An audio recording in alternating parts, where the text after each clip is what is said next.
Hello, welcome back to my channel. এটা হচ্ছে আরেকটা রেনি ডে এডিশন, ঠিক আছে।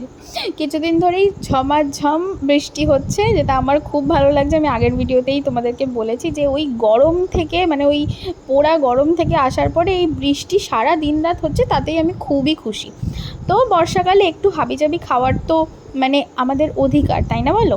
এবার সারাদিনই বৃষ্টি হচ্ছে, বিকেলবেলা একটুখানি এরকম পমফ্রেট মাছ ভাজা আর একটুখানি যদি এরকম ফিশ বল পাওয়া যায় তাহলে কি মন্দ হয়?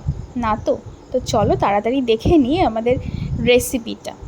এই পমফ্রেট মাছগুলো আনা হয়েছিল দুপুরে খাওয়ার জন্য, কিন্তু আমরা সবাই মিলে ডিসাইড করেছি ভোটিং করে যে আমরা ওটা বিকেলে ভাজা খাবো। তো দুপুরে অন্য কিছু খেয়ে নিয়েছি। আর পমফ্রেট মাছটা ম্যারিনেট করে রেখেছিলাম একটু লেবু, আদা, রসুন, পেঁয়াজ বাটা, একটুখানি হলুদ গুঁড়ো, লঙ্কার গুঁড়ো আর সামান্য একটুখানি জিরে গুঁড়ো দিয়ে ম্যারিনেট করে রেখে দিয়েছিলাম। খাওয়ার আগে জাস্ট ভেজে নিয়েছি, খুব ইজি। আর এই যে এটা হচ্ছে আমাদের শো স্টপার ফিশ বল। এটা পুরোপুরি অন্যরকমভাবে তৈরি করেছিল, আমার বোনই করেছিল, মিষ্টু। এটাও অ্যাকচুয়ালি একটা বিয়ে বাড়িতে খেয়েছিল স্টার্টারে।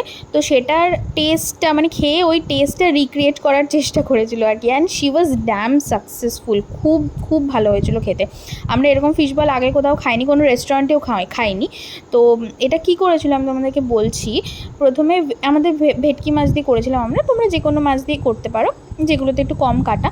তো ভেটকি মাছটা এনে প্রথমে মিক্সি করে নিয়েছিল, আর তারপরে মাছটা তুলে নিয়ে ওই মিক্সিতে আদা, রসুন, পেঁয়াজ আর যেমন লঙ্কা পরিমাণ তোমরা যেরকম খাবে সেরকম দিয়ে মিক্সি করে নিয়েছিল। নিয়ে মাছটা মধ্যে পুরো দিয়ে দিয়েছিল, দিয়ে একটু কর্নফ্লাওয়ার দিয়ে ভালো করে মেখে নিয়েছে। এবার মেখে নেওয়ার পর ওটা ছোটো ছোটো বল করে জল গরম চাপিয়ে দিয়েছিল, জল গরম করে ওই ছোটো ছোটো বল দিয়ে নিয়েছিল। এবার দেখলে বলগুলো সব শক্ত শক্ত হয়ে গেছে, যেমন চিতল মাছের মুইঠটা করে না, অনেকটা ওরকম ধরনেরই।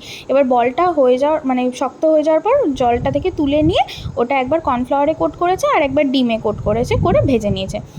খুব ভালো হয়েছিল খেতে। তোমরা প্লিজ একবার ট্রাই করবে আর আমাকে প্লিজ জানাবে কেমন লাগলো তোমাদের। খুব ইউনিক একটা রেসিপি, আমি চাই তোমরা সবাই যেন ট্রাই করো আর আমাকে জানাবে কেমন হলো। ওকে, টাটা।